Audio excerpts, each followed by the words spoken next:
প্রতি কদমে কদমে 1 বছর নফল রোজা এবং নামাজের নেক আল্লাহ সুবহানাহু ওয়া তাআলা আমাদের আমল নামায় দিয়ে থাকবেন।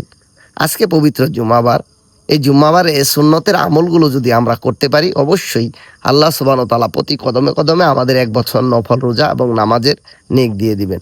সুন্নতের আমলগুলো হলো পরিষ্কার পরিচ্ছন্নতার কাজ ছেড়ে গোসল করা, পরিষ্কার পরিচ্ছন্ন জামা কাপড় পরিধান করা, আতর এবং খুশবু লাগানো, অবশ্যই পায়ে হেঁটে খুব তাড়াতাড়ি মসজিদে গমন করা, আগে আগে মসজিদে যাওয়ার চেষ্টা করা, এক পথে মসজিদে যাওয়া আরেক পথে আসা, অবশ্যই ইমামের কাছাকাছি বসে মনোযোগ সহকারে খুতবা শোনা, মসজিদের দুনিয়াবি কোনো কথা না বলা।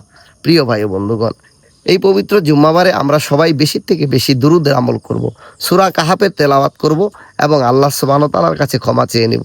অবশ্যই কিছু না কিছু দান করব, দান করলে আল্লাহর গুসা প্রশমিত হয়। সুতরাং আমরা সবাই এই আমলগুলো করার চেষ্টা করব, একে অপরকে ক্ষমা করে দিব, অবশ্যই আল্লাহর জন্য ভালোবাসবো।